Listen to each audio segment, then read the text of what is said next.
Good evening, everybody. Welcome to the Audit Committee meeting. So let me start off with the standard statement that you'll have heard 1,000 times before now. There is no fire alarm planned for this evening, although we did have one at 6 o'clock, which was good fun for all of us who ended up in Tower House car park. But should the alarm sound, please leave via the nearest emergency exit. The two exits are through the glass door behind you to my left and through the double doors to the riverside behind you. Please meet at Tower House car park. Members of the public are welcome to make their own recordings of the meeting using whatever non-disruptive methods they think are suitable. I'd like to remind everyone present this meeting is being filmed, made available to view in live and archive form from the Council's website. If you are seated in the public gallery, it is possible that the cameras may capture your image. If you wish to avoid being filmed, it's recommended you make a member of staff aware who can direct you where to sit.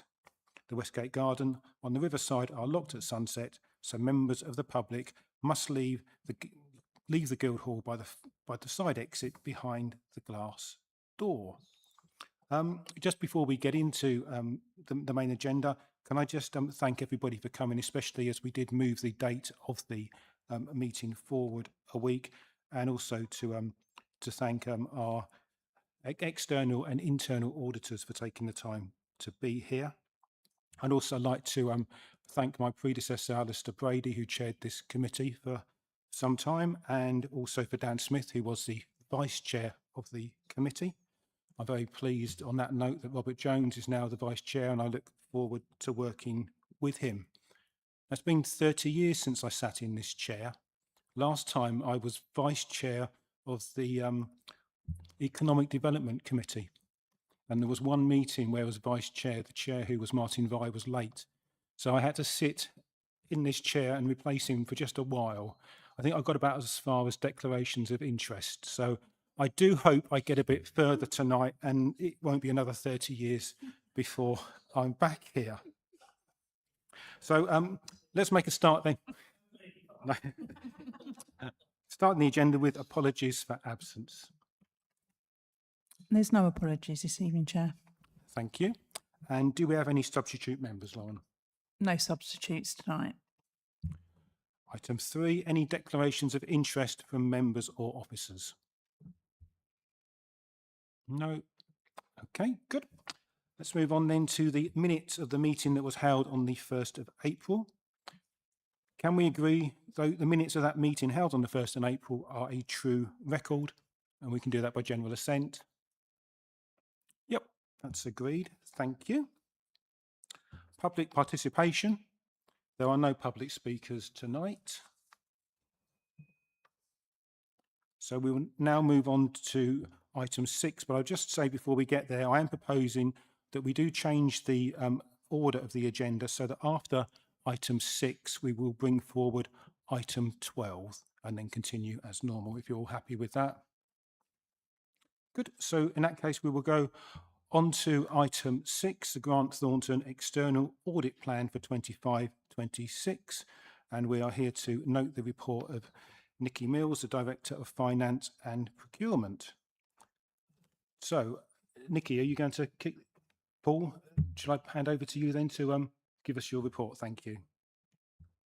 Thank you, Chair, and good evening, members. So what you have in front of you is our progress report.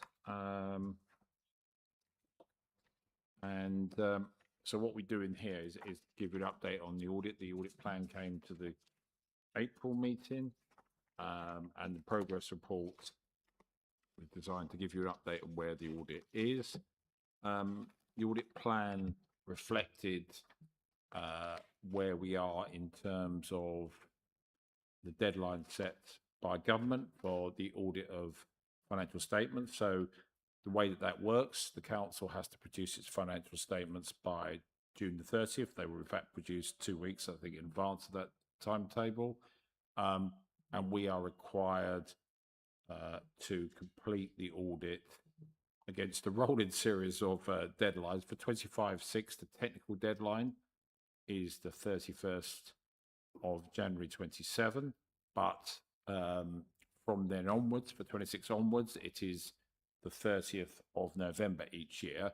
So we have agreed with the council and indeed with all of our other clients that we need to use 25/6 as a dry run to make sure we can hit a November deadline. So that is what we are planning here. Your audit committee that has been set for, I think, December the 2nd. So it's slightly after that deadline, but it's in effect, it's the same deadline. And so the ambition will be to complete the audit to take our reports to that, all our reports to that meeting, and then sign off the next day, essentially, for the accounts. So the progress report we have here reflects the fact that we have received your accounts. We have carried out our planning, our interim audit processes. The most time consuming part of any audit for all parties is the selection of samples, the sending of samples to management digging out the invoices and various other things they have to do, and thus us then sending them back to us and us then processing those audits and those samples rather. Now that's the most time consuming piece of the audit. Now the really good news in terms of progress is we've sent out the vast majority of our samples, pretty much possibly the highest ratio we've achieved anywhere. Not 100%, but very, very high percentage. Obviously management are working on those and responding, and we're due to come back and start the audit in earnest in mid-September with an ideal of playing through to that deadline. So as it stands at the moment, everything is going well because we've got early accounts, we've got all of our most of our samples out. We've got a time frame for doing the audit. We've got the audit team lined up. Management obviously understands the timings, as it says in our report, 14th of September start. So everything on the accounts so far is going well. There are no significant issues we've identified in our review of the accounts. So that is really a positive place. So that's one aspect of our work. Second aspect of our work is on value for money. Last year, in value for money work, we look at governance, financial sustainability, and economy efficiency and effectiveness. Last year, we did not identify any significant weaknesses, which is the starting point of each planning round. So we have done our planning work. We've not identified any significant weaknesses at this juncture. That work will be done in conjunction with the financial statements audit, and we'll report to the December meeting in line with the report on the financial statements. So in that sense, all things going well. The rest of the report is a sort of list of sector updates and from Grant Thornton and other bodies. So this is something we produce in all of our reports. The only other thing I'd probably like to mention is obviously local government reorganisation is very much on everyone's minds, and whilst we will be looking at that in more detail as part of 26/7 audits, obviously in 25/6, once the decisions have been made, we'll be reflecting that in our value for money work as far as we can in terms of the context and where the council sits on that. I think, Chair, that's all I want to say at the moment. Happy to take any questions that members have. Thank you, Paul. Nikki or Cheryl, do you want to add anything to that at this point? No, thank you. Can I just say, Paul, I'm glad you brought up local government reorganisation. I think it is something that we need to bear in mind throughout the duration of this audit committee now, and I think we've got a very important role as we look at the functions of this council over the next nearly 2 years. And also, Paul, in your pack here, you mentioned the webinar. Yes. I attended that webinar, and I have to say I thought it was excellent, and I'd like you to pass my comments back to your staff who did that. It was a brilliant presentation, really easy to understand and very interactive, and I would recommend it to anyone else if they come up again. Just on that webinar, the slides and the recording of that will be available shortly, I hope. So obviously we'll send that as a link to all of our audit committees in due course. Thank you very much. Can I open it up to questions then. Yes, please, Robert. Thank you, Chair. Yes, good evening. I just wanted to ask regarding the process of sampling. So for somebody who obviously doesn't live in your world, the process of that regarding how you ask for an invoice, what's the process? I mean, I remember many years ago when I worked for a company in a different capacity, I was actually literally driving a truck actually, but I was there on the day when we had an inspection for tax, and I was asked to go and pick out invoices. And from that invoice, I then had to go and find, the order form. And from that order form, I had to go and find the bank statement from the. Are we talking? That's what you mean by sampling that process, so you can see when an order came in, how that was raised, how that was paid for, and how that service was delivered. So you find the chain from beginning to end. Is that the sampling word for someone who doesn't quite understand all the, Yeah. the terminology? Thank you. Yeah. So what we do, first of all, we set our materiality for the audit. So every balance that is above our materiality gets audited, because obviously, if we audited every item of expenditure, we'd be here for a long time. So first of all, we set materiality, and then every balance in the accounts gets audited that is material. So what we do is we determine what the sample size might be, and we use that using sort of sometimes scientific sort of basis in terms of we have a sample calculator, and sometimes there's some judgmental sampling, particularly when there's a small number of large transactions. For example, capital additions, there may be a relatively few transactions, and we might say we'll just pick the largest 5 because the largest 5 cover the balance, basically. And you're absolutely right in terms of process. So, for example, if I give the example of capital additions, that's a good example. So the council has capitalised an invoice. It's had some engineering work of some sort done. What we'd look to do is that the amount that's in the council's ledger is the same as the amount on the invoice. So we want a supporting invoice. The invoice is correct with the correct year, correct VAT, and of course that the invoice, that the item is capital. It's one of the biggest audit risks that organisations in general will charge the capital, which they could charge which should be charged to revenue. And of course, in all organisations, pretty much the revenue budget is under far more pressure than the capital budget. So we always look to make sure that capital additions are appropriately capitalised, as even if they're an invoice to support them, and it's properly accounted for in that sense.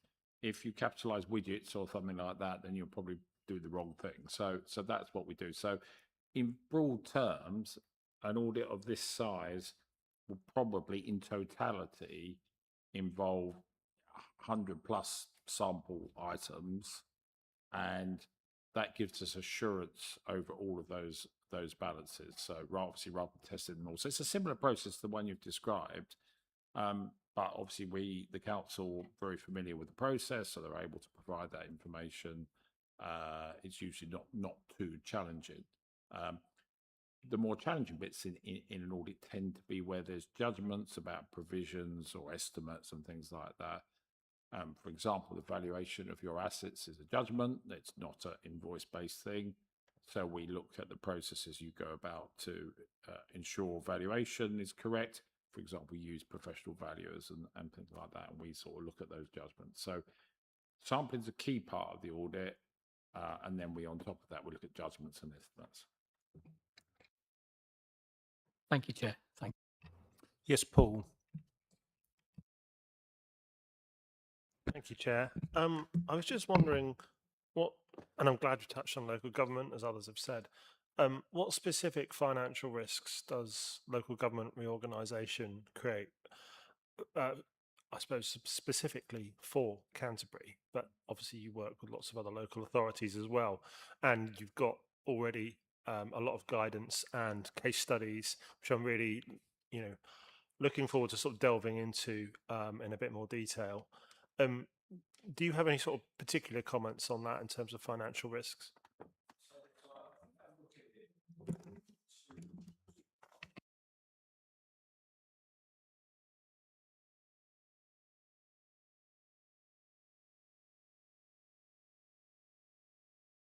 sorry. Yeah, if we look at it from a sort of an operational perspective first, financially, clearly we are doing the 25/6 accounts. So you've got a finance team that delivers that. You've got the finance team that does all the other financial advice and et cetera, et cetera. So that needs to carry on for 26/7, for 27/8 when the council will no longer exist. So there are risks there. So your good track record on, for example, producing accounts, how's that going to be managed when the organisation does not exist? So there's a whole that will have to be, those accounts have to be produced by your successor, and that successor will probably have to produce at least two or three maybe sets of accounts. And so will the resources be there and available for them to do that? And that's one of the biggest things we've found in previous local government reorganisations. A good example of which is Cumberland, where there were no, I think, district staff and very few county staff who went over to the new entity, and they've had 2 years. Well, this is their third financial year. The first 2 years they didn't produce accounts anywhere near any deadline because they didn't have the staff. So it took them a long time to get there. So that is a huge risk for Kent and for all other county areas, that going into the 27/8 accounts production process, when the new organisation exists, there is a big financial assurance risk that those accounts aren't produced, they aren't produced in time. All of the deadlines there are 30th of November. So the new body will have to produce Canterbury's accounts by 30th of June and have them audited by 30th of November, and have a whole set of people available to answer Canterbury specific questions between 1st of July and 30th of November, essentially. So that's a challenging ask, not particularly for Canterbury, but for everyone involved in the process. And clearly, you then get into a whole range of things about internal audit, counter fraud arrangements for the new body, how recommendations are taken forward. So there's all those type of risks. In terms of financial sustainability, you take that framework of assurance or lack of assurance potentially.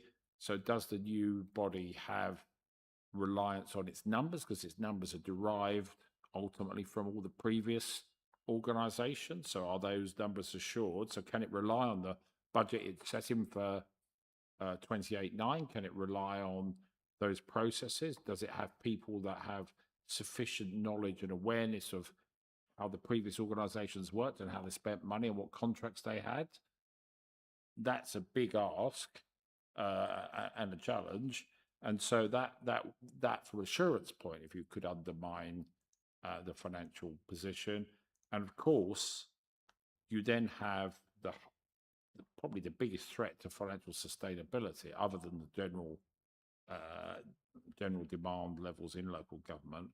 For the new entity, what does it fund? What does it funded look like? How is county council in particular split, and how does that benefit or not benefit individual bodies? For example, we know that there's a challenge in terms of Kent more broadly, in terms of the west of Kent is clearly less deprived than the east of Kent. So how does that money work out? How does it get split? And I know obviously council officers and people are working on those thought processes, but it does give us quite a degree of financial risk, I think, generally in organisations. I think to some degree, what can Canterbury do? You can only control what you could control. You can make sure that your processes for accounts production, audit, budgeting, monitoring, medium-term financial strategy remain robust till the end, and that you hand over good arrangements to the new bodies. And you can make the contribution you can in terms of staffing and decisions that obviously they're personal decisions for individuals, but how can you play that into the new body? So those are the sorts of areas that you can control. In many respects, you can't control the level of demand and funding over the next 5-10 years. That's outside your control. But I guess if you get to the new organisation in a very strong position in terms of assurance, in terms of accounts production, internal audit, counter fraud stuff, all of that, risk management. If all of those things are right, then you're giving yourself the best chance to succeed.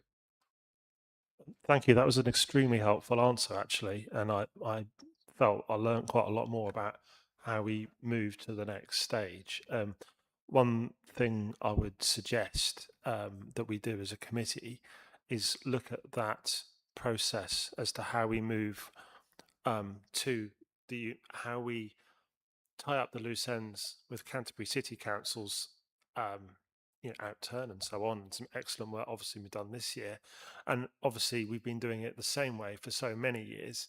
But I'd like the committee to sort of revisit how we do that and how that's done next year, whenever the right moment is for that, because obviously there's a lot of work that needs to be done in the sort of first part of next year, but maybe this time next year would be a good time to revisit that. But that was a helpful answer, and so helped me understand things that I hadn't previously considered. So thank you. Thank you, Paul. And I would imagine as well that the shadow unitary will be keeping a close eye on what we're doing, and there will have to be some relationships built with them after the elections next year. I've got Dan, then Andrew, and then Beth. So please, Dan. Thanks very much, Chair. It was to do with your page 11 on your report about the latest changes in laws and regulations. To my mind, what Paul's just said, this is kind of the hamster on the wheel motion of what's going on a day-to-day basis as things change during this process when we're going through local government reorg. And I just wondered how that is dealt with as a risk, as a problem. Because obviously that may involve staffing changes, administrative changes, it may involve all sorts of financial, contractual differences, and some of which are unknown and some which will become known during the course of the next few months. Thanks. Yeah, I guess one of the reasons we include this type of information is just to reflect that scale of challenge. I mean, some of them directly impact on, even the first one actually directly impacts on local audit arrangements. So currently, PSAA, which is a local government association company, they appoint auditors, and then there's various other people that do different things, like the National Audit Office and the Audit Code. That's all going to be replaced by the local audit office, which starts in April 2007, who will control the entirety of the audit process, and will have the opportunity, for example, to direct auditors to carry out particular tasks.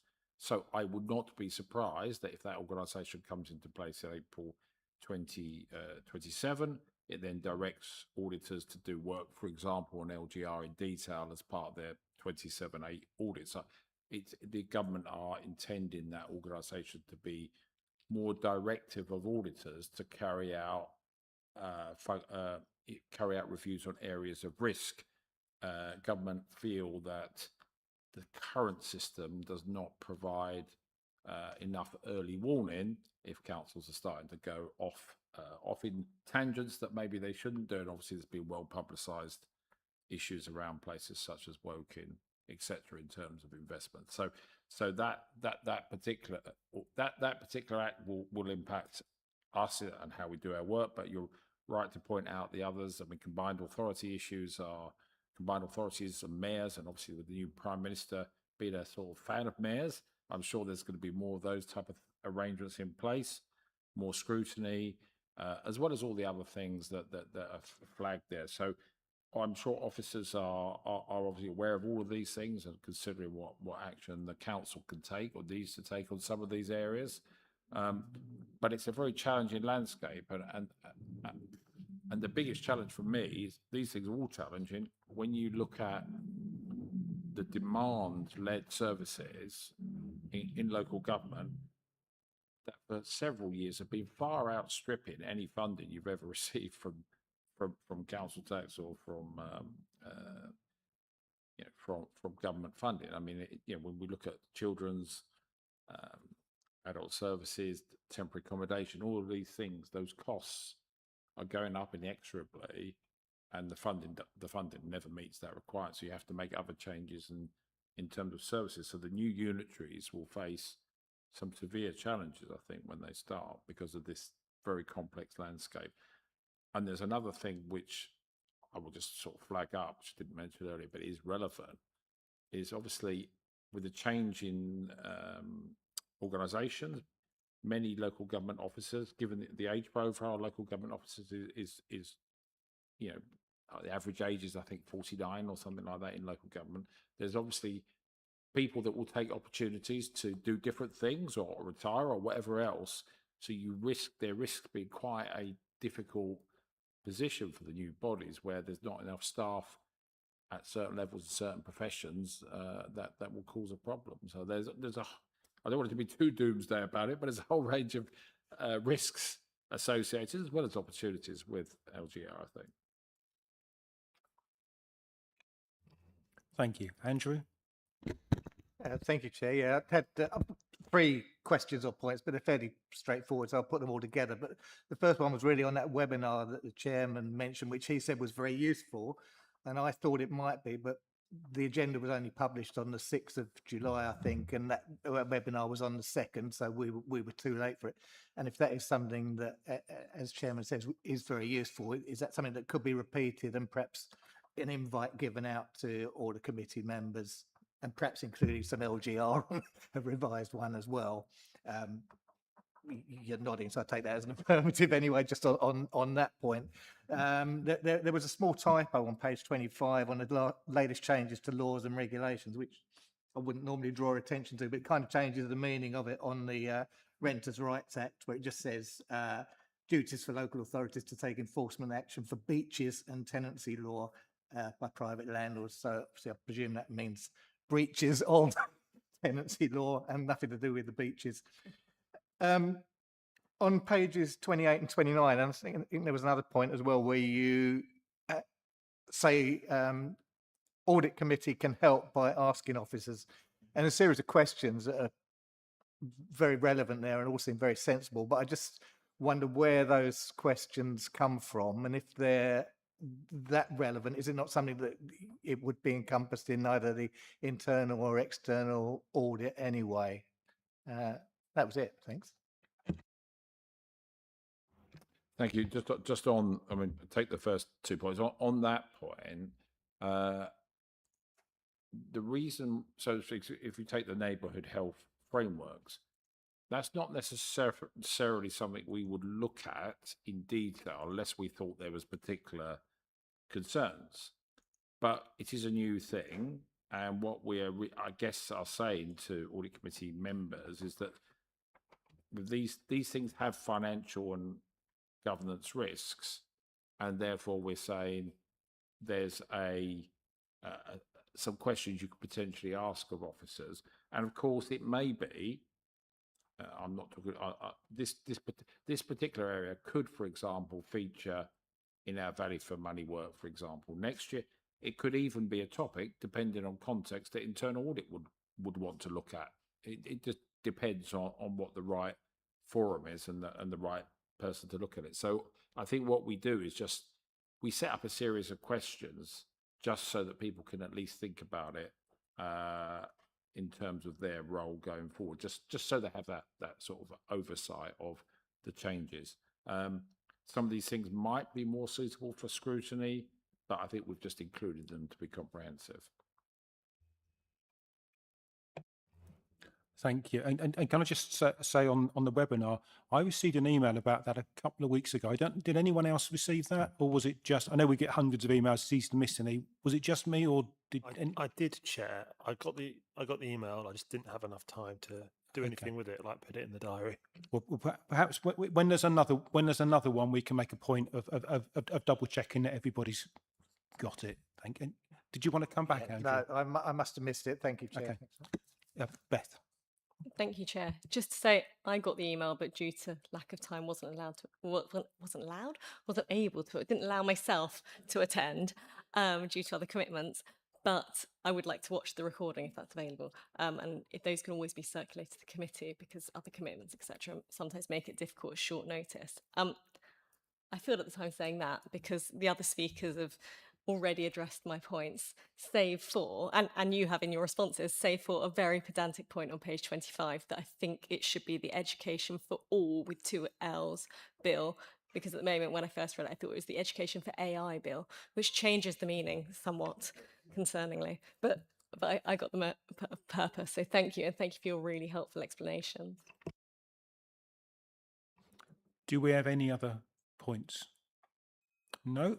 Well, in that case, it's just up to me to say thank you, Paul, for coming along tonight. And I wish you and your team the best of luck with the audit. I'm sure that all the staff in the council are very much looking forward to you turning up on the 14th of September. And I hope that any time that your staff are here in Canterbury, you spend time actually looking at what we spent the money on for the last few years, because if you look around the city at the moment, it's looking pretty good with all the levelling up projects, and you can see where that £20 million went. So, and no need for you to stay any longer, Paul. Thank you for coming, and we look forward to seeing you the next time.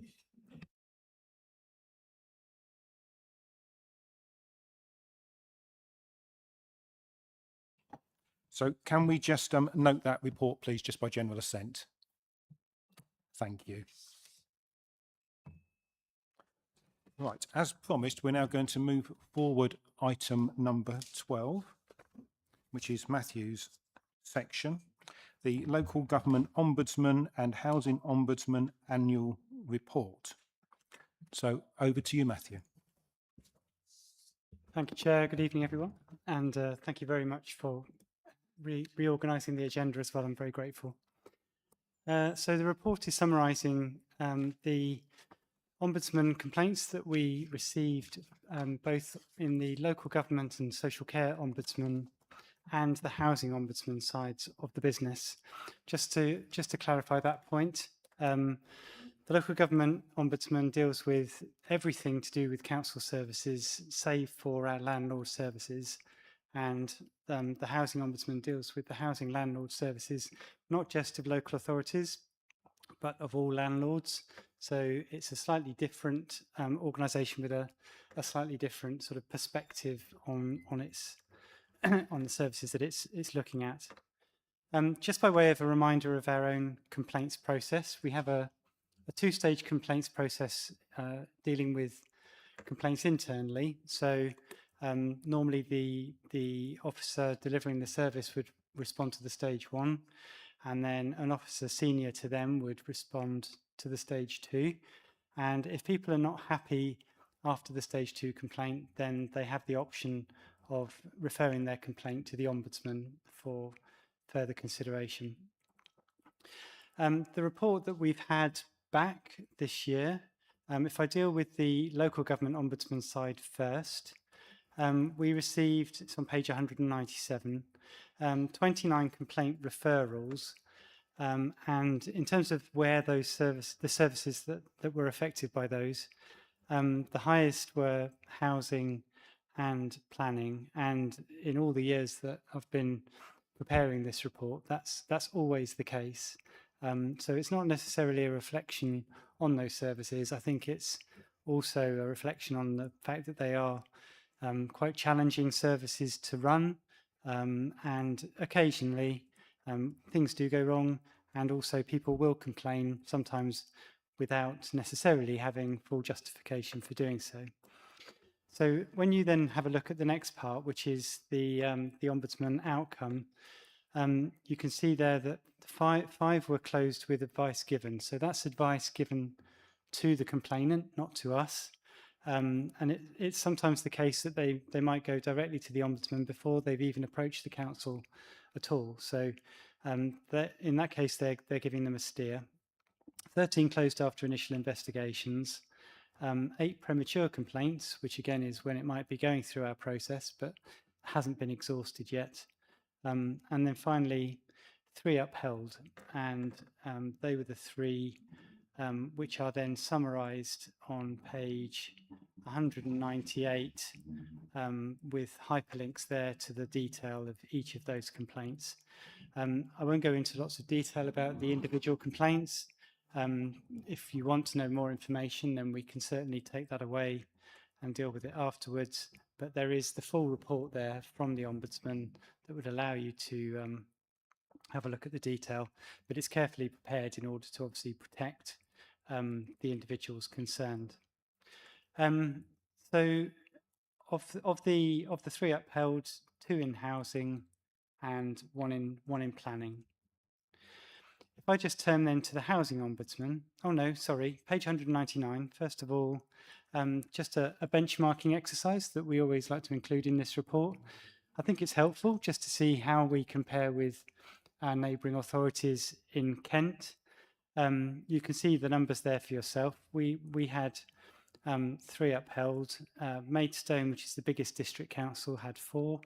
And our numbers, I think, are broadly in line with all of the other Kent authorities, which I always take as a sort of reassurance that we're roughly in the same area in terms of the numbers received. Obviously, if we're a lot higher, then that would raise a flag. Worth bearing in mind as well, we're the 2nd largest of the district authorities as well. So by comparison, you might expect our numbers to be slightly higher. So could take that as a positive.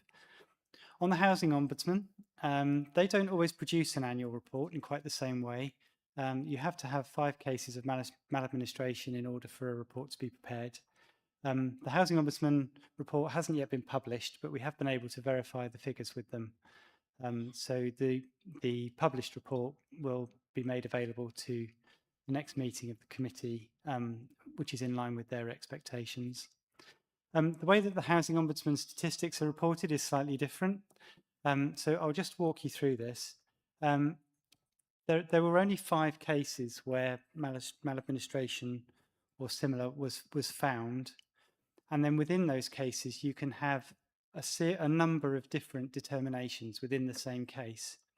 So of those 5 cases, you can see there that there are a total of 12 determinations, which in this example, a determination would be, you can see the list there below of types of maladministration that can occur. And and then the orders, which is the next stage, 17 orders. So basically having made a finding against you, they then ask you to do something. So within those 5 cases, there were 17 orders. So again, multiple. So they might ask you, for example, to pay compensation, make a written apology, make good the repair, and it could be more than one repair, of course. So again, I think it's not great that you have any, but the fact that it was limited to 5, I think given the complexity of the service, is probably in line with our expectations.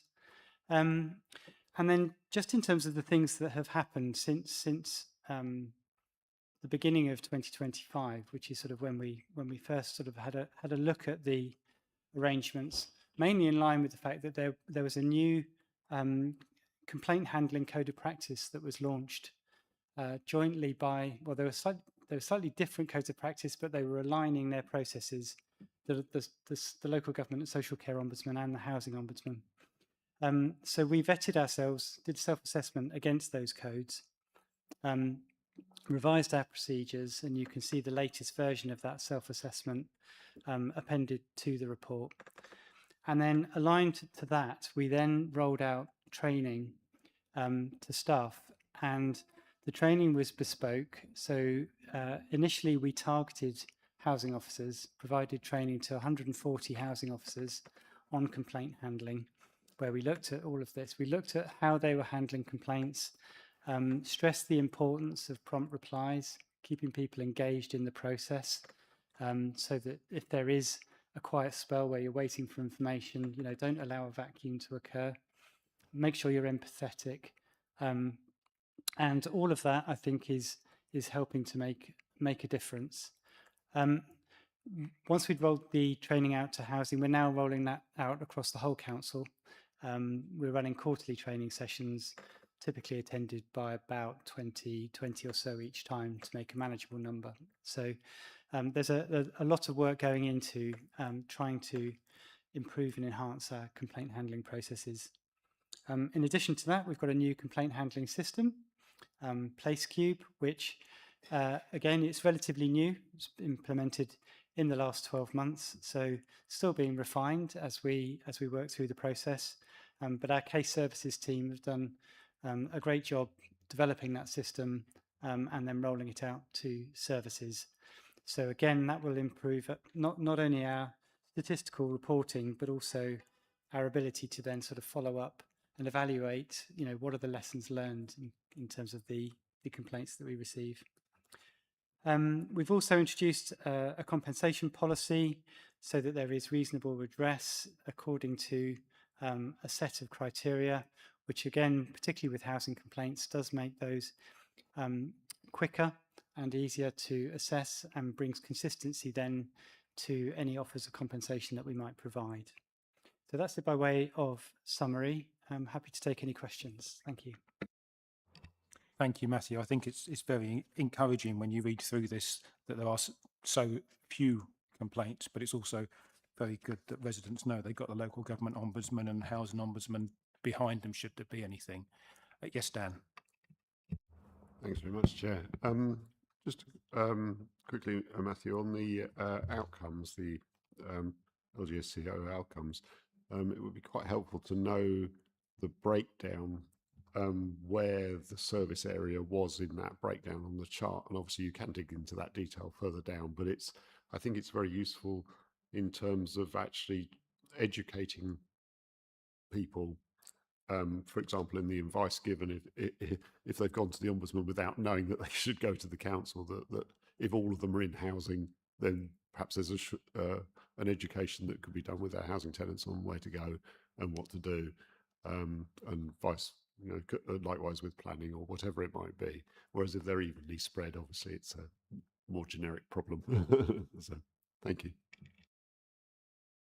Do you want to add anything to that, Matthew? No, I think that's a fair point, and we have, regular tenant engagement work that goes on with our communications team. So certainly, I can feed that back, and I think it's a good idea to feed in the ombudsman outcomes to them, see if there's lessons learned for them as well. Do we have any other questions or comments? Oh, yeah, Beth. Thank you. It was a comment more than a question. I also sit on the Cabinet Housing Advisory Group, and I have been aware of the record keeping work that's been going on. I just wanted to note my thanks to the staff, because I know that's been an incredibly hard upward task for officers to build that database about tenants, record their details and vulnerabilities. I believe it's ongoing, and I really hope that will lead to an improvement in a decline in the number of these complaints we see in future reports, because I understand issues that are raised in that data collection are being addressed as the process goes on rather than waiting for anything to be raised. So yes, just noting my thanks for that tremendous amount of work that's gone on. Thank you. Yes, Robert. Thank you, Chair. Just to ask Matthew, on the complaints, which is great to so few, what's usually the timeline for someone actually puts in a complaint to resolution, whatever that resolution is? Is it a set thing, or is it just completely depends on the beginning, what that complaint was in the first instance? Yes, please, Matthew. So we try to reply within 20 working days. That's our target. Similarly with the reviews, again, we try and deal with those within the same timescale. If it's a particularly complex review, then we're encouraged to engage and make sure that we explain why we need a bit more time to resolve. The ombudsman themselves are struggling with a backlog, and so once it hits the ombudsman service, they are now setting their own targets to try and make sure that they resolve complaints within a specified timescale. But they are struggling, I think, with the workload themselves. So at that point, it's out of our hands. Thank you. Andrew? Thank you, Chair. Yes, to do with the charts, really, Matthew, and the number of complaints and the comparison to the other districts, which you rightly point out. But I think we're doing better than we have done in the last 2 years, from what I remember, we did stand out that we were higher than neighbouring districts. But I don't think we can rely solely on that, because obviously there's different sizes and different makeup of areas. What I think is missing from this is a comparison to ourselves from previous years. And I'd like to see a 5-year rundown of complaints, how many were received and how many were referred to the Ombudsman. Because obviously this year we did have one, or was it last year, that was it got picked up by the media. It was the landlord one that was upheld by the Ombudsman and came down to preventing homelessness at the end of the day, which I think was quite embarrassing for the council. I'm pleased to see that there's not many, but it would be nice to see how we're doing year on year. Thanks, Andrew. Is that something you can build into future reports, Yes, Matthew? absolutely. Yeah, that's a good idea. Thank you. Yes, Paul. Thank you, Chair. It sort of relates to Councillor Harvey's point. I think it's around recurring problems and whether they're concentrated in particular services. So looking at housing and planning as the areas that sort of generate the most feedback, and I don't think any of us would be particularly surprised by that. I've not looked at last year's figures, but I would be guessing that they would be similar themes. So it helps us then drill down into what lessons might be learned and then embedded in the council, where then officers can then hopefully provide examples where ombudsman findings have led directly to measurable improvements. And I know we've got that sort of briefly mentioned in the report, and that's fine. But it would certainly be good to sort of see those comparisons with previous years and the particular themes, because I say you wouldn't necessarily expect some areas to generate a lot of complaints comparative to the rest of the council, but yeah, drilling down into a bit more detail I think would be very helpful. Thank you. Thank you. Matthew? Yes, we could build in, actually as part of the 5-year picture, we could have a look at the kind of complaints that we've received over that period and how we've tried to address those over a longer term. So yes, I could feel a new section coming on. Any other points? Yes, Dan. Just very briefly, and I'm not sure at all if this would be something within the possibility, but it's not something for now as such, but just a forward thought, that with the Kent County Council problems, obviously with the unitary situation pending, it might be a good idea to have a rough idea of where their complaint base is, and the spread of it, because that's likely to be a guide to what will need to be done as we move towards a unitary. So just a thought. Matthew? Yes, and just to say, we can see from the raw numbers here, I mean, I know they're a much bigger organisation and they're dealing with some challenging areas, but the numbers of investigations obviously are, I mean, more than the districts put together. So I think we can get a sense from that of what's coming down the tracks.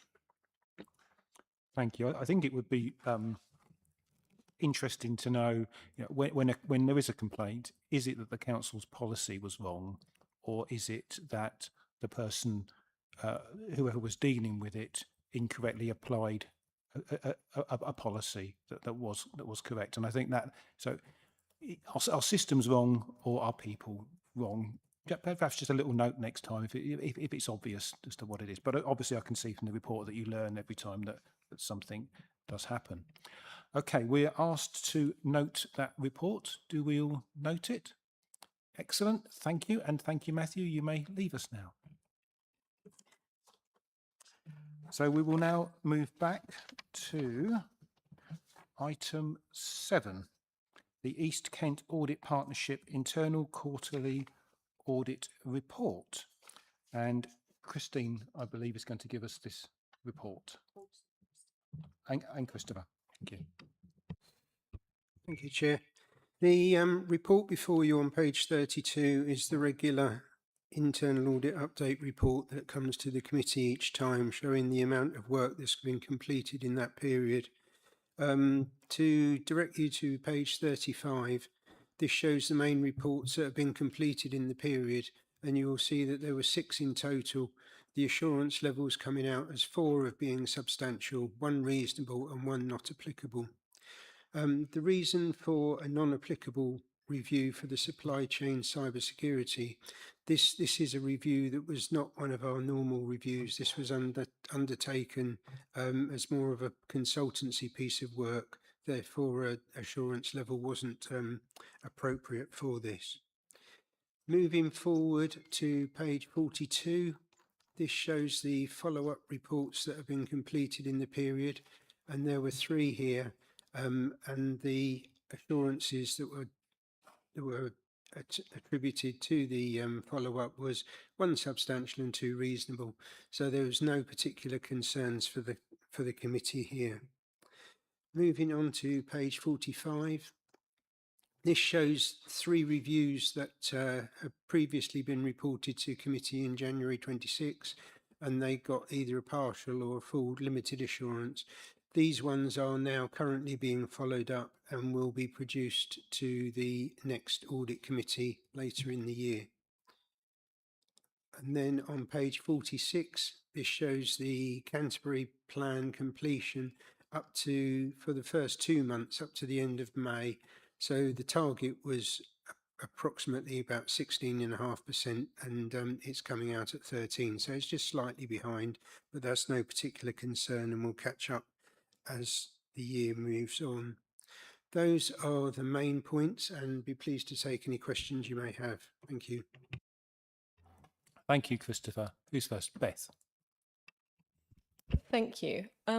Page 42 is a bullet point that one of the actions that needs to be put in place following the supply chain cybersecurity work is to introduce clear council-wide processes to decide when a DPIA is required.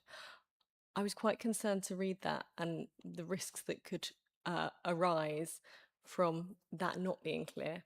And I suppose my question was, were those identified? What's the timescale for those for that action, and how's the risk being managed in the meantime? Yes, please. Thank you, Chair. Thank you for the question. It was more about the consistency rather than the absence, to reassure you. I haven't got the due date in front of me, but certainly could find it. In terms of providing assurance to the committee, because of the CAF framework and because of the councils obviously all being very well aware of it and working towards it, that was why it was done as consultancy, because why tell you what you already know? And this was about having that roadmap. So it was more about the clarity and consistency than the absence of it. Probably could have been worded slightly better to help you understand that. So please be reassured they are being undertaken. It was about improving the consistency of it. Thank you. Thank you. Thank you. That is reassuring. Any other questions? No? Looks like you've got off lightly then, Christopher and Christine, on this one. So we just have to note this report, I believe, don't we? Yes. Can we note that by general assent? Thank you. And thank you for your work in internal audit, and thank you both for coming tonight. Okay, we will move on now to the internal audit report for 25-26. Oh, you don't get to go yet, do you? No, I was getting ahead of myself there, wasn't I? and Christopher, are you introducing this one? Oh, other way around. My notes are wrong. Thanks, Christine. Thank you, members. As we were talking in the training earlier, a really important part of the work that we undertake is to actually pause and say, so what? The annual report does that exactly for you. I'd just like to draw attention to, in the covering report, paragraph 1, and the 5 bullet points there that give you the purpose of the report. So these are aligned to our professional standards. So each of those parts hopefully covered in the report. But quite importantly as well, from a question we had earlier, the one bullet that's popped over onto page 57, an important part of this is to confirm annually the organisational independence of the internal audit team. So we have acted without duress, influence, or being held back by our managers. It is exactly how we report our findings. So moving through the report itself, it is in two parts. We start in paragraph 3 of the main report, talking about the performance of the internal audit team itself. It's very important that you understand when we come in March and tell you what we plan to do, how that looks when we look back at the year just gone and say how we actually did. So the balanced scorecard of performance indicators is set out in the report on pages 71 and 72, and the only highlights really to draw members' attention to is the inequality, if you like, of the number of days across the partnership. It hasn't happened like that for a number of years, really, but there were reasons why we fell behind with one of the partners, but reassurance, obviously, the number of days that we delivered to Canterbury was very close to target. The days that we owe the other partner will be sorted out in Q1, or have been, hopefully by now. We did return a saving in year to the partners. That was partly due to a vacancy in the team and other changes. We have rolled over a small saving to facilitate either funding that to the partners in 26/7 or spending that on some extra resources. So we will advise the committee as those decisions are made. It's not an objective of the audit partnership to save money, but it's nice as a byproduct when we can hand something back. So the main part of the report, paragraph 4, so what? What does it all mean? So there's nothing new in this report, members. It's a summary of the 4 previous meetings, but we then take 3 different views of the results of those past meetings.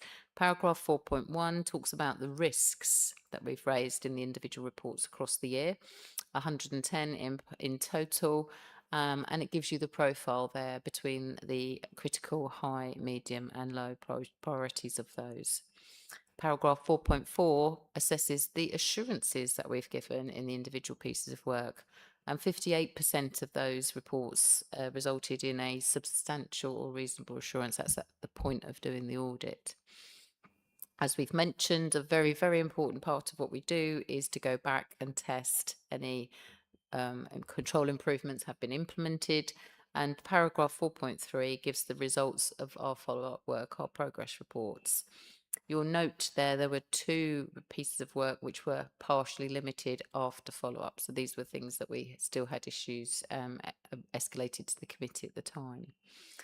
You'll also note through the reports that we talk about the work that we've undertaken for Partnership 1, and I can confirm all of the pieces of work that we undertook for them were substantial before and after follow-up. So that was also summarised in the table at the end of the report.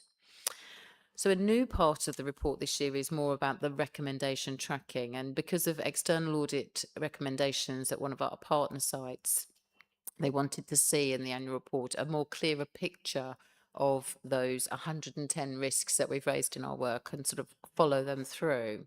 So this new table on page 64 attempts to show you quite clearly all of those recommendations that we've raised. And then first row is those that are not yet followed up. Now, that's not because we've got a backlog. That's because they're not due yet. As we've said before, it's pointless going in before the due date and testing whether it's done, because we likely find that it hasn't been. So we time our follow-ups accordingly. So those 37 not yet followed up are also shown in the table below. So you can see that they are split across rent arrears, lifeline, network security, insurance and fraud resilience. Some of those, as we've heard in the last item, are now in progress, so that they will be reported to the next meeting.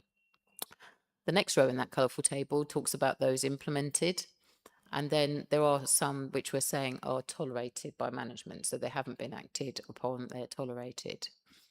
And then those that were outstanding with intent to action are the ones that we are going to continue to track and report back to the committee through management team to confirm that those have indeed also been implemented. During the year, below the total line there, you'll see that there were 16 escalated to the committee. So at the time in the report that you've just seen, if there were any outstanding at the time of follow-up that are high profile, we escalate them to the committee. They will reappear in the report in short time in paragraph 5.2. So that's a nice summary. It's a new summary, hopefully colourful to make you understand where we feel green, amber and red, but these are the issues are coming out of the report. We haven't undertaken any special investigations or fraud work for the City Council this year, and there's a summary there of the completion of the audit plan. So this all leads to a new word, conclusion. You'll be very familiar that I always tell you how it's nice to be paid to have an opinion, and I've always had an opinion and I've been paid to have one. Well, the standards changed that this year to a conclusion. And now, having written 4 annual reports, I'm getting more used to it, but it was sad to see my opinion go.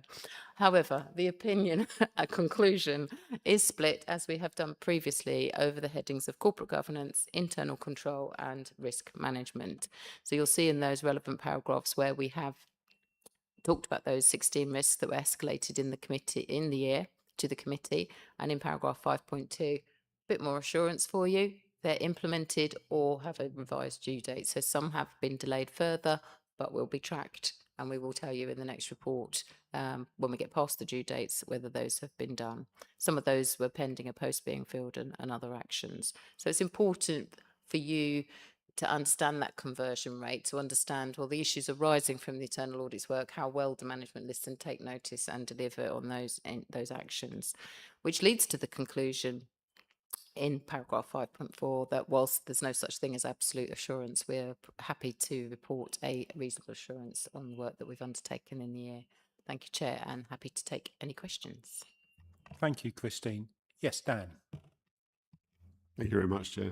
Just on the page 64 on the line not accepted or tolerated, there's quite a big difference between not accepted and tolerated. It might be helpful to have a split in those in the way that the council is dealing with those, and if it's not accepted, why not? You know, just a reason for that. And if it's tolerated, obviously a review perhaps, because that's a risk which the detail may change, or it may just be a minimal risk that the council are prepared to tolerate. So I think the chart indicates that they're high or medium by and large. So those 17 of those 19. So it suggests that the risk is fairly large, even if it is tolerated. Thank you. Thank you, Dan. Christine, would you like to comment on that? Are they technical phrases that you have to use, or is there any way you can split the two out from between not acceptable and tolerated? Thank you. I think you're right. I probably could have expanded on this, and it's probably this first year I've presented it this way, so we'll learn from that. But I think the key, as your trusted advisor, the key would be if I wanted to re-escalate any of those 8. I think looking at the table, the 9 medium and the 2 low, absolutely within management's criteria area to continue to work with those issues that we may have flagged.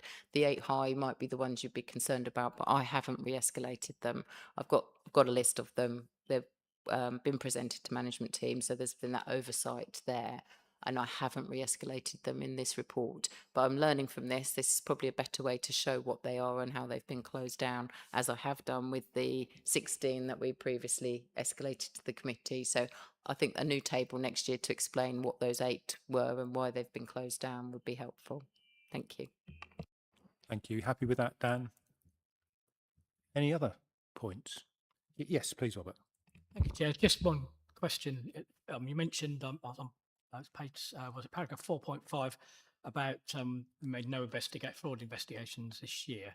I read that as a good thing because there weren't any. Is that correct? Or is it something you do random investigations into something if you feel that there is an issue, but we just was not necessary to do it throughout the last sort of 12 months? Yes, please, Christine. Chair, that kind of work tends to be a diversion from the audit plan. It would be something that has either come through whistleblowing or some other source. And absolutely, I would say it was a good thing that we haven't been diverted from the plan. We've been able to focus on that and not be knocked off plan by something, an irregularity or something coming to light. Thank you. Anyone else? No, in that case, can we note the report?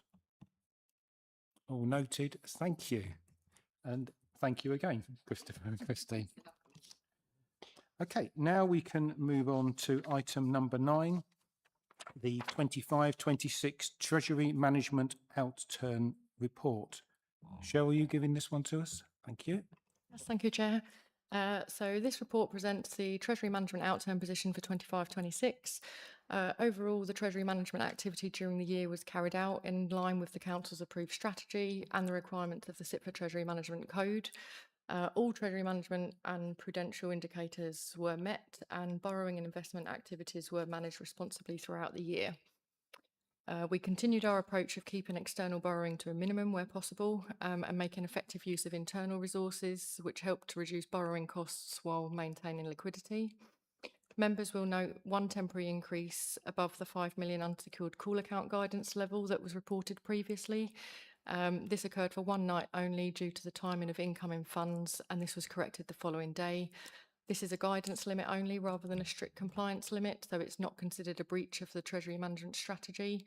And therefore, in summary, Treasury Management activities during 25-26 were well controlled, fully compliant, and in line with the strategy approved by Council. I'm happy to take questions. Thank you. Thank you. Any questions? Good. You've got off lightly there. So can we note that report then, please? All noted. Thank you very much. Now let's move on to something a bit more meaty. The draft statement of accounts for 25-26. I think it's amazing we've got this in front of us so soon after the year end. Again, back to you then, Cheryl. Thank you. Thank you. Yes, so this report presents the draft statement of accounts for 25-26, which is subject to external audit, which due to commence in September, as was outlined earlier by Paul.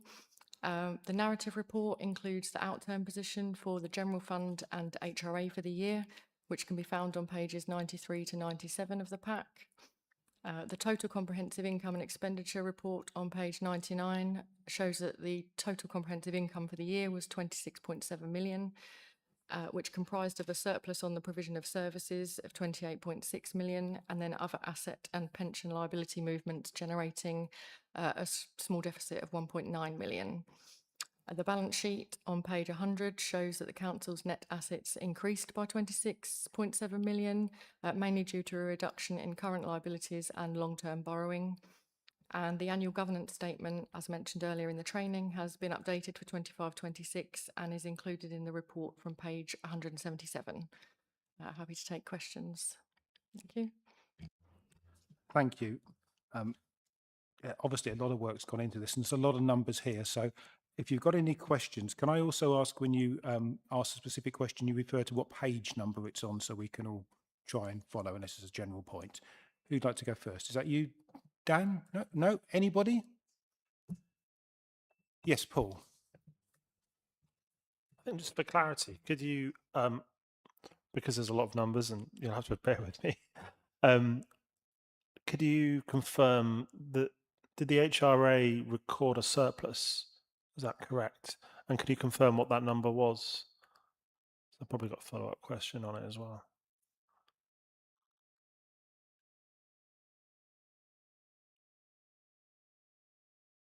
Oh, sorry, I'm just trying to find the page, but I think the surplus Sorry, was... I couldn't get a page No, number, so I that's just okay, I'm totally just ignored the finding chair it. there. But I think the actual surplus was about 8 million, which was 129,000 less than what was budgeted. yes. And I suppose it was just a quick follow-up. Is any surplus then automatically reinvested in capital expenditure, buying temporary accommodation, buying new council homes, repairs, and so on? Where does that money go next year? So the money goes into the HRA reserve, and it's kept there to fund any additional costs that might arise outside of what expenditure has already been budgeted. So that could be used to fund new developments or schemes that come on board, or costs of repairs and maintenance should they be higher than what we've anticipated in the budget. Anyone else? Yes, Beth. Thank you, Chair. Page 98, Councillor Prentice. It's not a technical numbers question, but in future challenges, you set out that the 3-year settlement provided some certainty over the medium term. However, that would run from spring 25 to 28, if my maths is right. And obviously next year we'll have elections for a unitary authority, and that will, as we heard earlier, give some uncertainty. So I just wanted to bring together that first discussion and this paper and question whether it's correct to say that will provide some level of certainty, or if that should be adjusted, because as I understood it, as we go into LGR and the unitary will be set up next year, things will start to flow across. And I didn't know how that would affect the budget, if at all. Nikki's looking at me like it might not at all, which is great. Can you answer that, Nikki? Well, Or if it's unknown at this stage. I think the statement of it is some level of certainty, because we were previously had annual budget setting, which so that it gives us some numbers, solid numbers for the 3 years. But then LGR comes in and disrupts that a little bit. We don't know the detail yet of how it's all going to work and what we're going to be needing to fund and how the shadow authority is funded and all of that yet, but that's what we will be working through over the coming months. And but yes, that disrupts it a little bit, but at least we have got 3 solid years of numbers, which is better than we've had for a long time. So yeah, it is what you're thinking. It's both and unbalanced and balanced. Yes, Robert. Mine's not a question, Chair. Mine's just to agree with what it says in the conclusions. Just like to thank everybody who's worked on this, and as Chair said earlier, to produce these accounts by now for us at this time is a fantastic effort. So thank you for that. Second that, Chair. Well done to all the team. Thank you. Anyone else? No, and I think also it's worth noting not just that the accounts have come out promptly, but they show a good result, and we've got a good solid set of foundations here to keep working on, and obviously that's come not just from the finance team but from everybody involved in the council at all levels, who have set budgets and kept to budgets, which is the most important thing. Thank you. Okay, can we note that, please, then, those accounts? Thank you, and taking that by general assent. Thank you very much. Let's move on to number 11, the risk management policy. And this is over to you then, Nikki. Thank you, Chair. So this is as you've got it in as a supplementary, because I had lots of IT issues. So apologies for that. This report presents the updated risk management policy statement, which has been refreshed to reflect the current risk management practice, governance expectations, and the Council's operating environment in 2026. The policy confirms that risk management is not a standalone exercise, but an integral part of effective governance, part of decision-making, service planning, performance management, organisation resilience, and the stewardship of public resources. It reinforces that risk management should support delivery of the Council's objectives while maintaining an appropriate balance between risk and opportunity. And a significant enhancement in the introduction of a formal risk appetite statement, which clearly sets out the Council's tolerance for different categories of risks. And it confirms that the Council remains generally risk averse, particularly in relation to statutory compliance, which you would expect, public safety, also expected safeguarding, financial stewardship, information governance, and cyber security. So all of that latter end of the scale, that we're risk averse to all of those. But at the same time, it recognises that there's a measured level of risk that can be accepted where it supports service improvement, transformation, and innovation. The update also strengthens the recognition of key strategic risks that we face, and which include climate change, public health challenges, socio-economic inequality, cyber security, fraud, business continuity, and partnership working. And these themes are now more explicitly embedded within the policy. And the policy continues our long-standing approach of ensuring clear ownership of risks, proportionate controls, and practical risk management. So we want to focus on action and accountability rather than bureaucracy. So senior management remain responsible for identifying and managing and monitoring, and then reporting those significant risks within their areas. So that's where that comes through to the risk register. For Audit Committee, the policy reinforces its role in overseeing the effectiveness of risk management, reviewing the strategic risk register, and monitoring governance arrangements. So in summary, the proposed revisions modernise the policy while retaining the core principles, and hopefully provide a clearer guidance on the risk appetite. So we are asking Audit Committee to review and endorse the updated risk management policy, and happy to take any comments. Thank you. Thank you. This is something we have to resolve. So I'm proposing that that the updated risk management policy is approved. Can I have a seconder for that? Thank you, Robert. And now, any comments? Yes, please, Dan. A couple of things. Firstly, you said in your preamble there that the risk management was integral to the organisation and not a separate thing. To my way of thinking, I think it should be both. In fact, that you need to draw on external risk guidance as well. So it's sometimes worth having a brief summary of known and things that have been flagged, risks that have occurred elsewhere in similar organisations, which would be probably the best way of doing that, I think.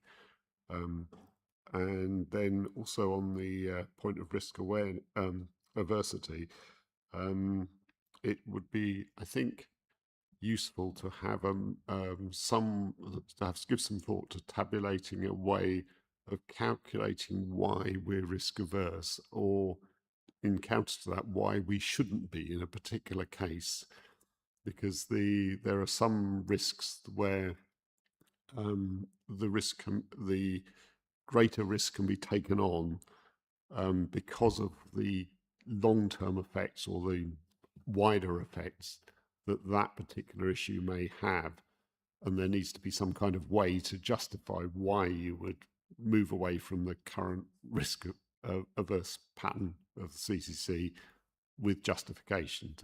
And if you have some mechanism of tabulating that you've shown that this has benefits in this area, in this area, in this area, and though we wouldn't normally do that because it's got a greater impact over the district, then we will go ahead and do it in this case, or that the financial situation is favourable to borrowing money to do this, or whatever it might be.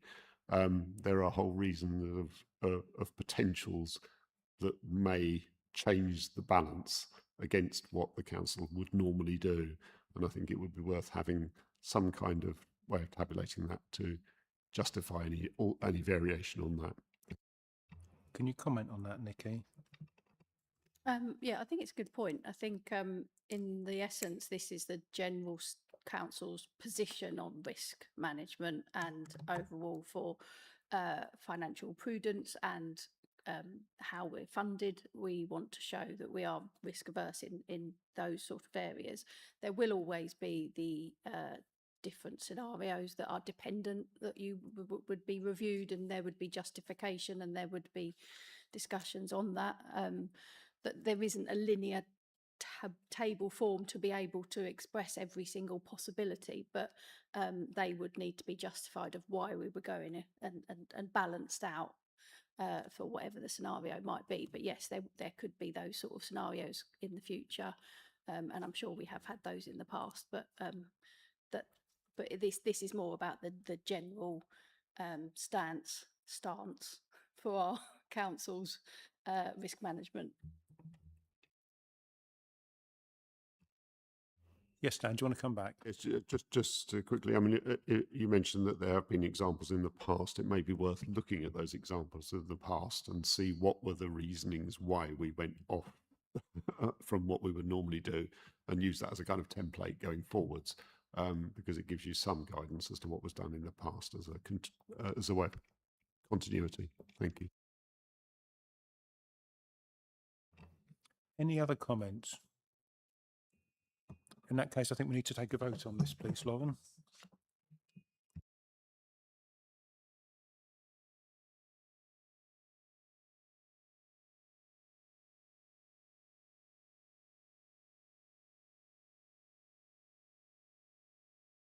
It's carried unanimously, Chair, with 7 votes.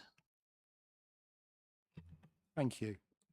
Okay, let's now move on then. We've done item 12, so on to item 13, the update report on the Strategic Risk Register.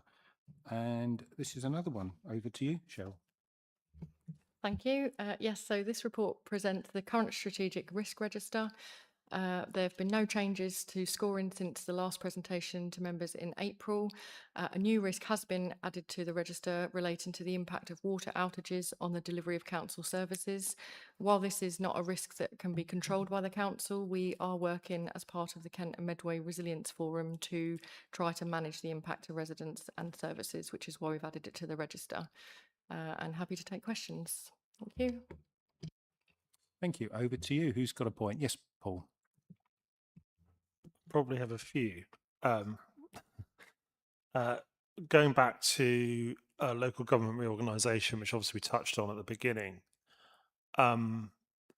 we in the risk register looks at mentions ad hoc feedback on how local government reorganisation is going for staff.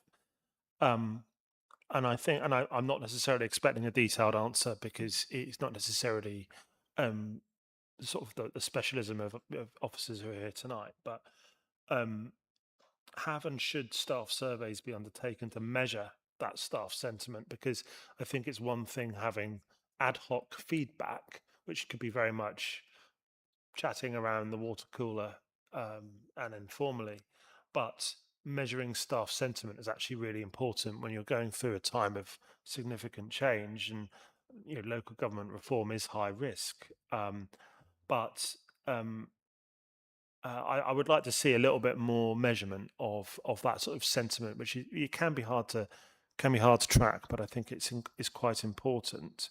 So I don't necessarily expect there could be an answer now.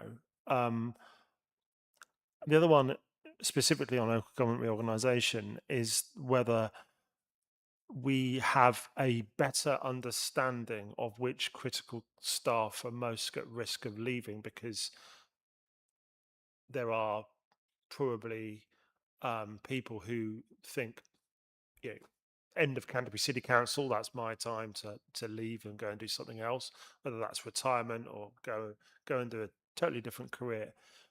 Do we have a better understanding of the staff groups, and management should be aware of the staff groups that are most likely to sort of reduce in size? Because obviously you've probably got quite a lot of people working in housing, for example. You've got larger groups of staff, but there are probably other smaller areas which are more vulnerable. So there's just a few on that particular risk area. Thank you, Paul. And can I just add to that, just to flesh that out a bit more? I completely agree with you, and I think that staffing is a major issue we need to be aware of with local government reorganisation. Once we know what the new boundaries are, we may then know where a new office may be based in due time. That may change where staff want to work. Some staff may take up jobs within the unitary in that shadow year. I think it's a risk that runs through everything we do. So I'm interested to hear comments on that. Thank you, Chair.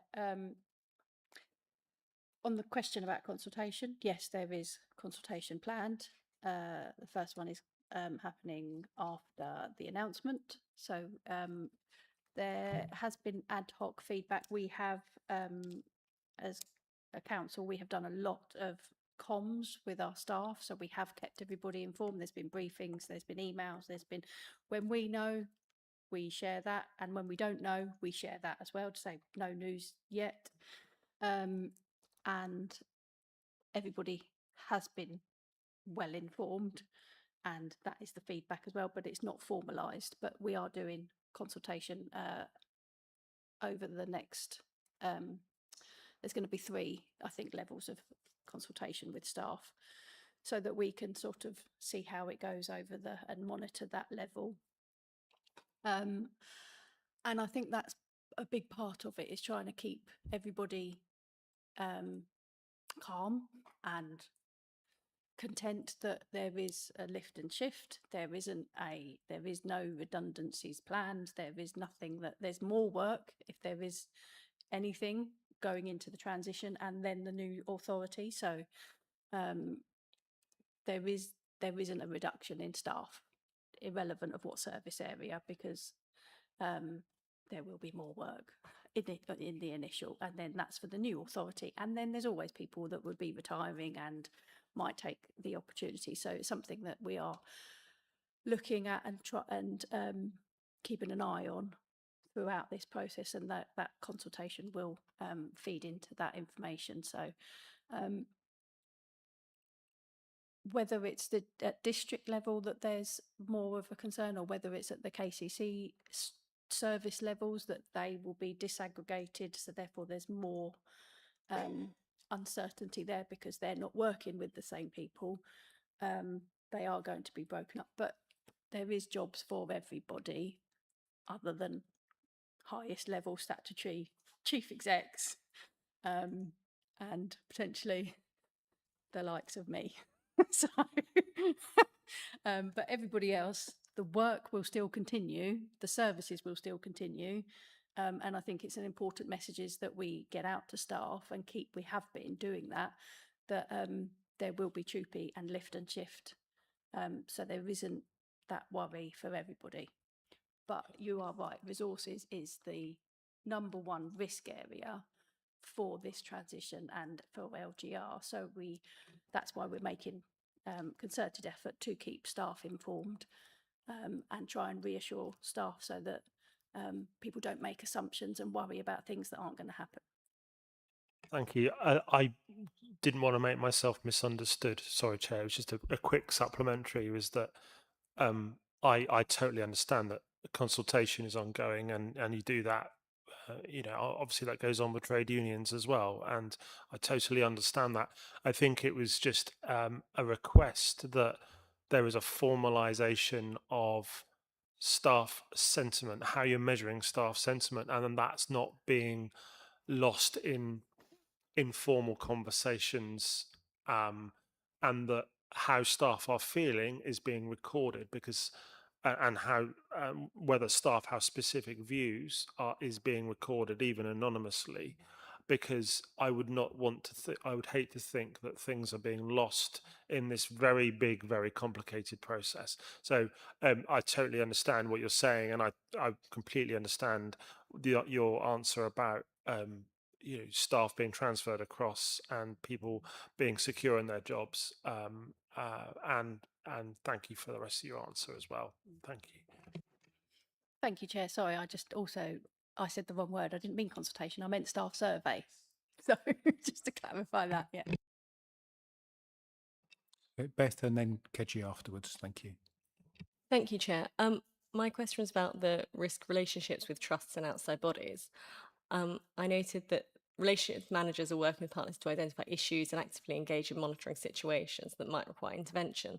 But following Councillor Prentice's theme of LGR, I wondered if there's also opportunities there for charities, third sector organisations to consolidate and merge across whatever the unitary looks like, and if those conversations are already happening or suggestions being made so that they can become more resilient, perhaps, rather than have duplication across the unitary, as that may take some time to bring people along on that journey, because everyone has their own ties to their organisation and purpose. Yes, Nikki. Thank you, Chair. Yeah, this is just sort of relating to the risk of the partnerships. However, I believe there are those conversations happening, and I think an example was the Marlow Theatre came to the Cabinet last couple of weeks ago, and that's a partnership that's working together to show how these work, to then it sets it out so that that's the clear process and what is required if we are looking to do that sort of thing. So yes. Keji. Thank you, Chair. Following up from what Paul has mentioned in terms of how best prepared are the current staff in terms of transition to the new unitary. I wanted to find out, is there any plan in place that is closing any skill gap that may be needed? So obviously some staff would need that in order to transition. Is there anything in place to ensure that that's happening now? Yes, please. Thank you, Chair. Excellent question. And yes, very pleased to say, yes, there is. We've been working on this for quite a while now, and there is that we've been doing skills assessments on finance and IT. Can't think of what else. Customer service. To then get people's self-assessments of where they think they've got gaps, so that we want to put people in the best position so that they go forward into the new authority with the skills that they need. And so we've got a programme of training courses over the next 2 years, so that we are up in those skills if there are gaps.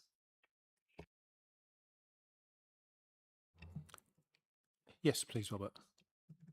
Thank you, Chair. Just a couple of things, just going on the excellent question what Councillor Prentice asked. Obviously, I'd like just to say on that it's a difficult time when you're working in any organisation if your job, you in your mind, you think, oh my goodness, this is going to, could I be made redundant? You know, things are not as they should. I just wanted to say that the level of service since we've known about the changes coming on, and people may be thinking about, oh my God, is it going to affect me? Oh my God, it's their livelihood at the end of the day, and that people, we're all human beings, have been so professional, in my view, to across the whole of the council, under the duress of worrying about what could possibly happen in the future. So how senior management and staff have worked, I think, with all staff to reassure them, and the questions what Paul had asked earlier, extremely excellent questions, and it reassures me that that's all being done, and that those members of staff are as reassured as you best can reassure people, if that makes sense. So I just wanted to say that. And also regarding the new item what's put on the register about the Southeast Water instance. I know it's beyond our control, but I have to say that Leo, the team, and all the people behind that, particularly where I'm from, over myself and Councillor Harvey and Herne Bay, in the last few weeks, it's been extremely difficult at times over there. Our council have been on the front foot with that, listening to local councillors on the ground and people to ensure that we've got the best out of a worse situation. I think that's worked really well. And I don't usually single people out, but I have to say that my fellow councillor, Councillor Padgett, worked tirelessly in my area, and put me to shame, to be quite honest. But her work for local residents was amazing, even to the point of we actually got a bottle station down at the parish council, and that was her work what did that, and that was absolutely brilliant. So, but the council and the new thing on the list, it's only going to hopefully not get worse, but it needs to be there. So well done on that.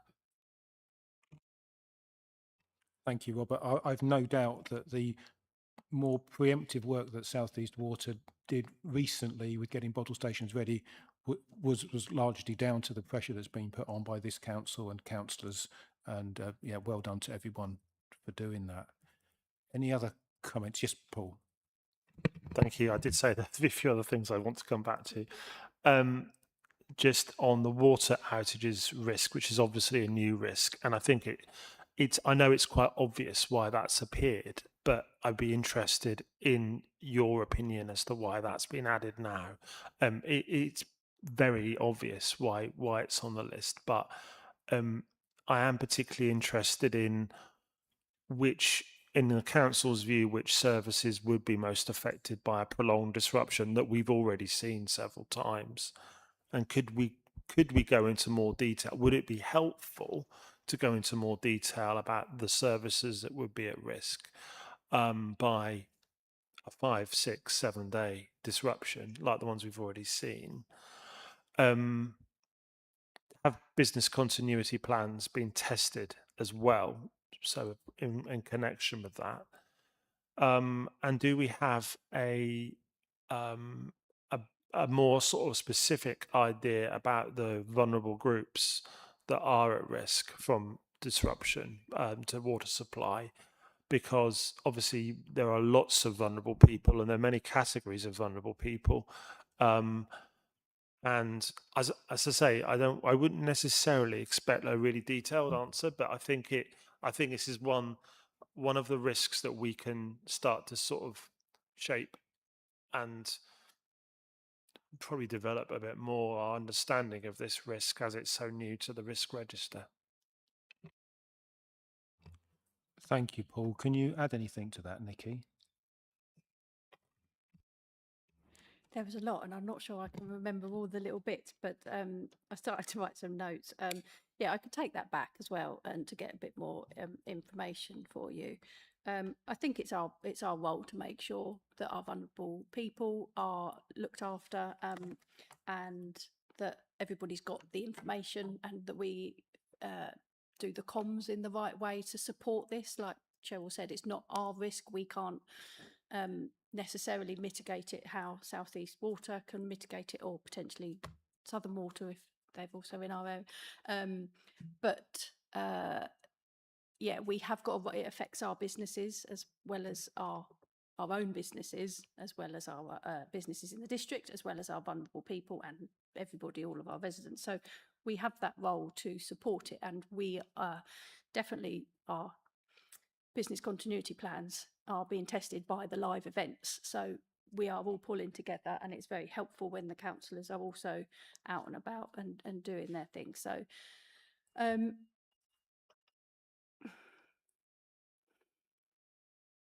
was there any points that I think I've missed? I think I wouldn't expect that a really detailed answer.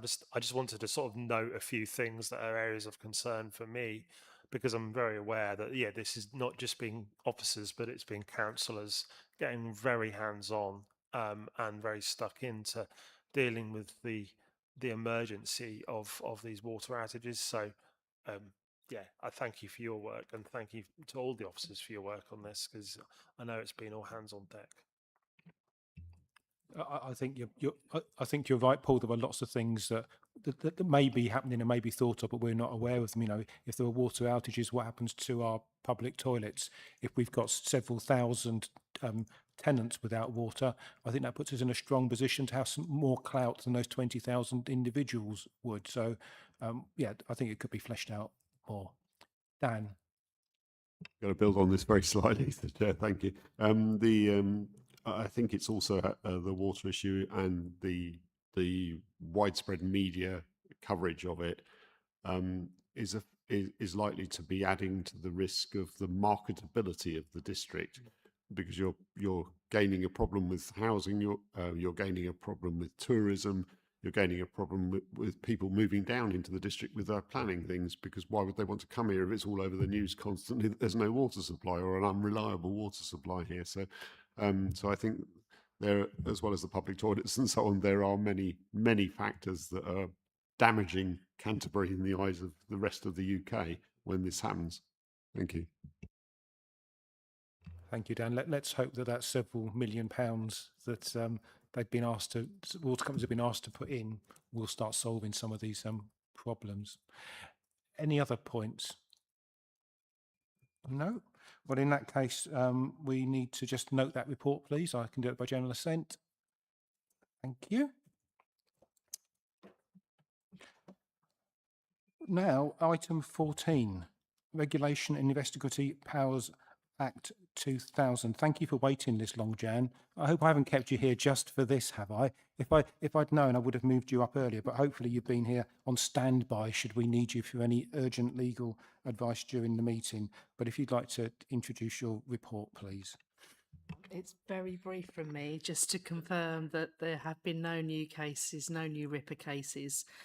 Just to provide some perspective, Canterbury City Council have not used RIPA powers since 2016. We're not an outlier. It's used very rarely now by local authorities because of the strict parameters, but we are required to update members regularly on this issue and then report to you on an annual basis. So we just provide this verbal update regularly.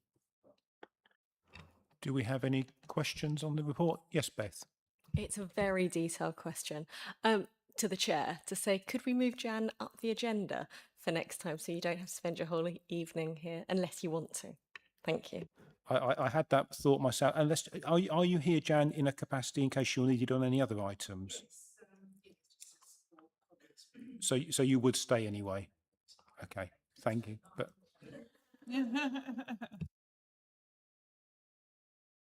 any other questions? No, do we need to note this one, Lauren? Yeah. Yep. Can we just note this by general assent, please? Thank you. Right. Item 15, the date of the next meeting is the 7 o'clock on Wednesday, the 2nd of December, which seems a long way away. We have no other urgent business to be dealt with. There's no reason for us to exclude the press and public, and we have no other urgent business to be dealt with in private. So we can end the meeting. Thank you very much for your time this evening.